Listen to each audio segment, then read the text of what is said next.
আসসালামু আলাইকুম প্রিয় শিক্ষার্থী বন্ধুরা, অনলাইন স্কুলে তোমাদের স্বাগত। বৈশ্বিক করোনা পরিস্থিতিতে আমরা ঘরবন্দি হয়ে আছি, লকডাউনে আছি। আমরা ঘরবন্দি হয়ে থাকলেও, লকডাউনে থাকলেও তোমাদের পড়ালেখা যাতে যেন ক্ষতি না হয় সেজন্য আমরা প্রতিনিয়ত চেষ্টা করে যাচ্ছি তোমাদের ক্ষতিগুলো পুষিয়ে তোলা এবং অনলাইনে ক্লাস নিয়ে তোমাদের এগিয়ে দেওয়ার জন্য আমরা প্রতিনিয়ত চেষ্টা করে যাচ্ছি। এরই ধারাবাহিকতায় আজ তোমাদের মাঝে আমি ক্লাস নিয়ে এসেছি। প্রিয় শিক্ষার্থী বন্ধুরা, তোমরা দেখতে পাচ্ছ শারীরিক বিষয়ে আমরা ক্লাস নিয়ে এসেছি।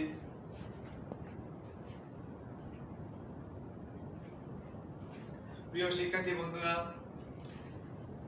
আমি মোহাম্মদ আব্দুল হান্নান, সহকারী শিক্ষক, বিএসটি দাখিল মাদ্রাসা, শেরপুর, বগুড়া।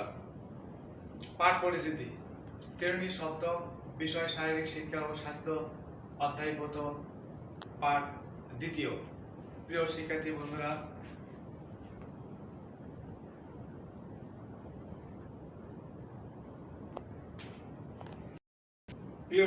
বন্ধুরা, ছবিগুলোতে তোমরা কি দেখতে পাচ্ছ?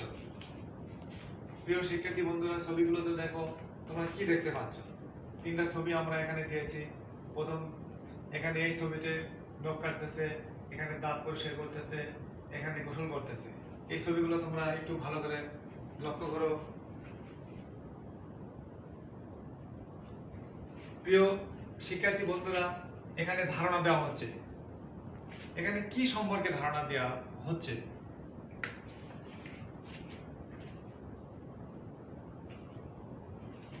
কি বিষয়ে এখানে ধারণা দেওয়া হচ্ছে তোমরা ভালো করে লক্ষ্য করো, তাহলে তোমরা বলতে পারবে।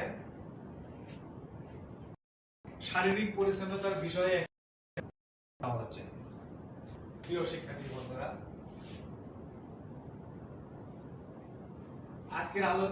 আজকের আলোচ্য পাঠ শারীরিক পরিচ্ছন্নতার নিয়ম।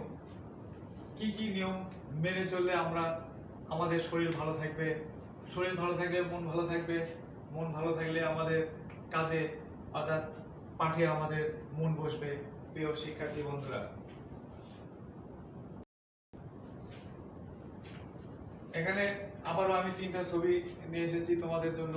দেখো, এখানে দাঁত পরিষ্কার করতেছে, এখানে চুল পরিষ্কার করতেছে, এখানে বাচ্চাকে করে দেওয়া হচ্ছে।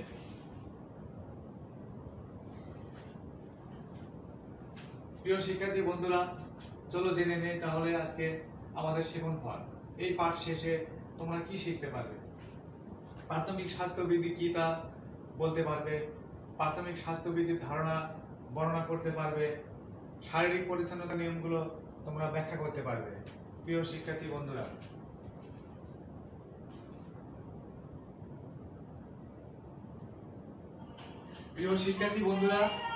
আমরা একটা ভিডিও দেখাচ্ছি, ভিডিওটা তোমরা লক্ষ্য করো।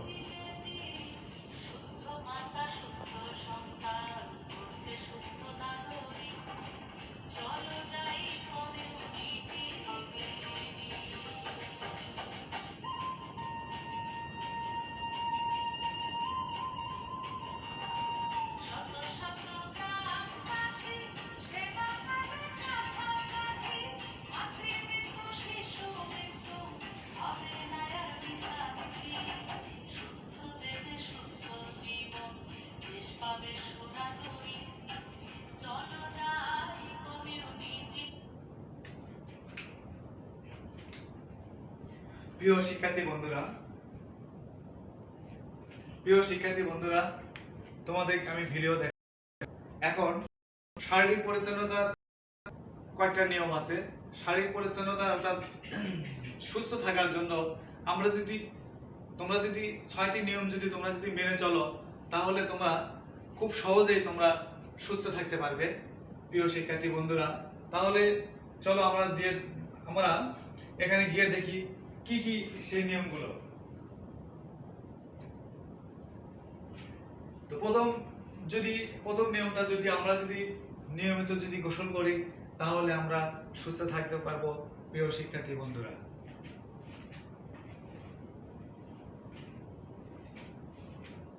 তারপরে দেখো, দাঁত ও মুখ পরিষ্কার যদি আমরা প্রতিদিনই যদি 2 বার দাঁত ও মুখ পরিষ্কার করি, তাহলে আমরা শারীরিকভাবে সুস্থ থাকতে পারবো।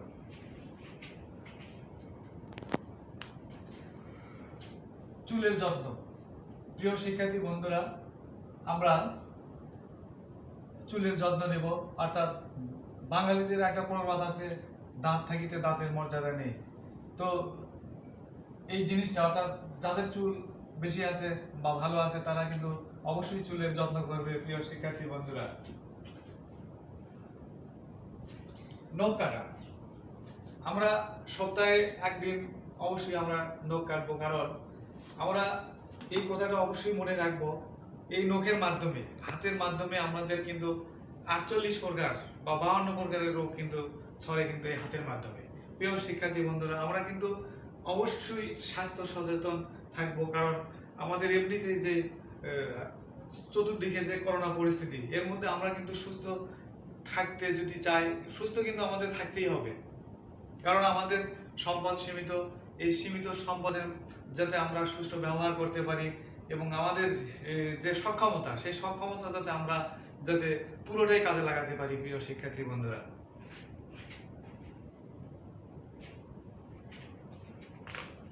হাত পরিষ্কার করা, যেটা আমি আগেই বললাম যে হাত পরিষ্কার না করার কারণে 52 প্রকার রোগ হতে পারে। প্রিয় শিক্ষার্থী বন্ধুরা, তোমরা কিন্তু অবশ্যই হাত পরিষ্কার করবে, এটা কিন্তু অবশ্যই করতে হবে।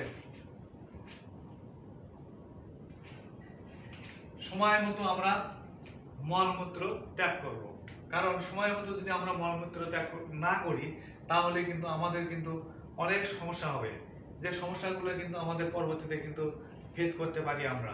প্রিয় শিক্ষার্থী বন্ধুরা, এখন চলো আমরা গিয়ে দেখব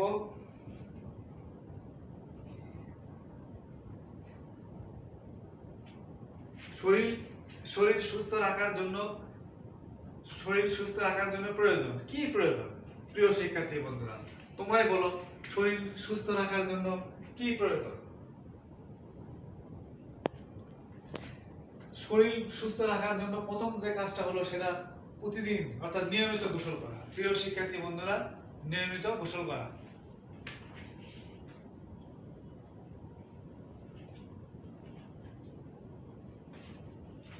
প্রিয় শিক্ষার্থী বন্ধুরা, দাঁত মজবুত ও মুখ জীবাণু মুক্ত রাখার উপায়টা কি?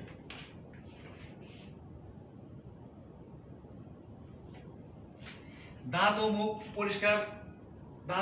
পরিষ্কার করা। যদি আমরা দাঁত ও মুখ যদি আমরা ভালোভাবে পরিষ্কার করতে পারি, তাহলে আমরা মুখ জীবাণু মুক্ত আমরা রাখতে পারবো। প্রিয় শিক্ষার্থী বন্ধুরা, চুলের সৌন্দর্য বৃদ্ধির জন্য কি দরকার?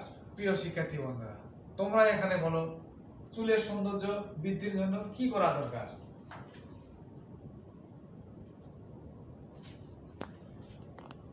চুল যদি আমরা সুস্থ রাখতে চাই, তাহলে কি করতে হবে?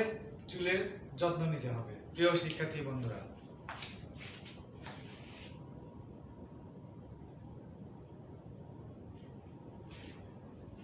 হাতের রোগ জীবাণু পেটে না যাওয়ার উপায়টা কি?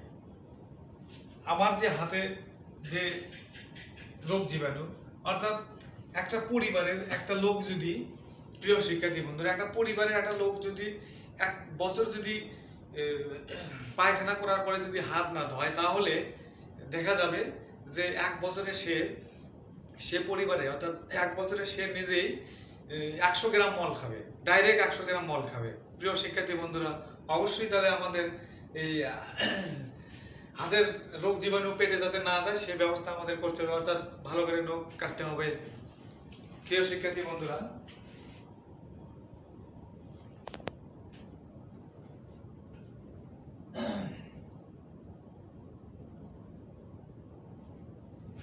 হাত জীবাণু মুক্ত রাখার উপায়, হাত জীবাণু মুক্ত রাখা যায় কি? প্রিয় শিক্ষার্থীরা, দেখো, হাত জীবাণু মুক্ত রাখা, তাহলে আমরা যে পরিস্থিতির কারণে আমরা হয়ে আছি, আটকে আছি, অর্থাৎ তোমাদের স্কুল বন্ধ হয়ে আছে, সেটা হলো করোনা পরিস্থিতি। তাহলে করোনা পরিস্থিতি থেকে বাঁচার সহজতম এবং প্রধানতম যে সহজ উপায়টা, সেই উপায়টা হলো 20 সেকেন্ড আমরা ভালোভাবে হাত ধোবো আমরা সাবান দিয়ে, তাহলে জীবাণুমুক্ত হবে আমাদের হাত, করোনা জীবাণুমুক্ত হবে। প্রিয় শিক্ষার্থী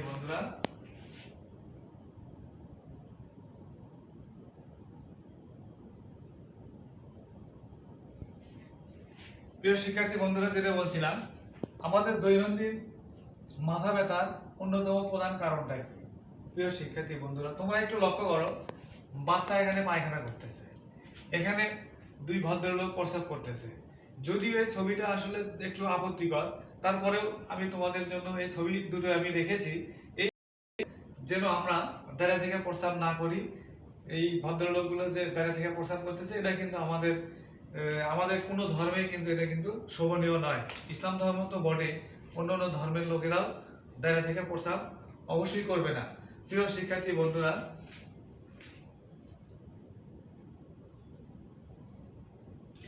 তো আমাদের দৈনন্দিন মাথা ব্যথার অন্যতম যে কারণটা, সেটা হলো যে আমরা সময় মতো যদি আমরা প্রস্রাব না করি এবং সময় মতো যদি আমরা মূত্র ত্যাগ না করি, অর্থাৎ প্রস্রাব যদি আমরা ঘন্টার পর ঘন্টা যদি আটকায় রাখি, তাহলে কিন্তু আমাদের প্রচন্ড মাথা ব্যথা হবে। এই মাথা ব্যথার অন্যতম প্রধান কারণটাই হল যে আমাদের মলমূত্র প্রস্রাব আটকে রাখা, সময় মতো না করা। প্রিয় শিক্ষার্থী বন্ধুরা,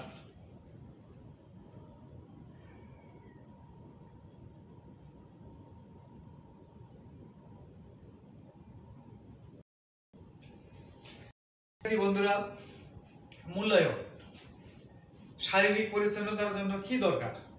প্রিয় শিক্ষার্থী বন্ধুরা, তোমরা দেখো যে শারীরিক পরিচ্ছন্নতার জন্য আসলে কি দরকার?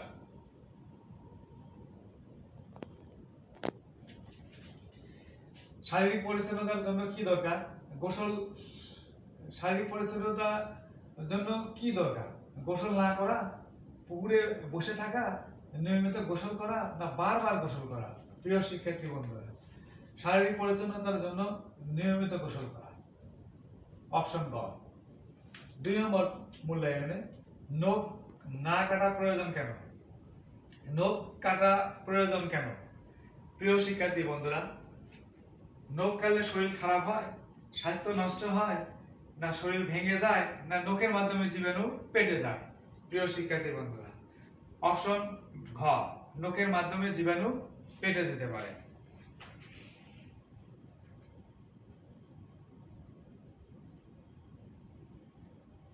প্রিয় শিক্ষার্থী বন্ধুরা, অপশন 3 নম্বর মূল্যায়ন, নিয়মিত হাত পরিষ্কার করলে কি হয়? হাত জীবাণু মুক্ত হয়। অপশন ক। অপশন খ, জীবাণুমুক্ত হয়। অপশন ক, জীবাণুযুক্ত হয়। অপশন খ, জীবাণুমুক্ত হয়, না সর্দি কাশি হয়? প্রিয় শিক্ষার্থী বন্ধুরা, না জ্বর হয়? আমরা দেখবো এখানে নিয়মিত হাত পরিষ্কার করলে হাত কি হয়? জীবাণুমুক্ত হয়। 4 নম্বর প্রশ্ন, নিয়মিত মলমূত্র ত্যাগ করা দরকার কেন? প্রিয় শিক্ষার্থী বন্ধুরা, নিরাপত্তার জন্য, না শরীর থেকে দূষিত পদার্থ দূর করার জন্য, না সুস্থ দেহের জন্য দরকার? নিচের কোনটি সঠিক হবে? অপশন 1 ও 2, অপশন 1 ও 3, অপশন 2 ও 3, অপশন 1, 2, 3। আমরা এবার উত্তরটা দেখে নেব। প্রিয় শিক্ষার্থী বন্ধুরা, 2 ও 3 অর্থাৎ হলো শরীর থেকে দূষিত পদার্থ দূর করার জন্য, সুস্থ দেহের জন্য দরকার। প্রিয় শিক্ষার্থী বন্ধুরা, চলো এবার আমরা বাড়ির কাজ জেনে নেব। প্রিয় শিক্ষার্থী বন্ধুরা, তোমরা খাতায় বাড়ির কাজগুলো খাতায় লিখে রাখো। যখন তোমাদের স্কুল খুলবে, করোনা পরিস্থিতি স্বাভাবিক হবে, তখন তোমরা এই বাড়ির কাজগুলো তোমাদের স্ব শ্রেণী শিক্ষকের কাছে জমা দেবে। শ্রেণী শিক্ষক তোমাদের এই মূল্যায়ন করবে, অর্থাৎ স্ব শিক্ষক তোমাদের মূল্যায়ন করবে। তো এখানে আলোচনা করা হয়নি এমন কতগুলো নিয়ম যা শারীরিক পরিচ্ছন্নতার মধ্যে আছে, বাড়ি থেকে তোমরা লিখে খাতায় রাখবে। প্রিয় শিক্ষার্থী বন্ধুরা,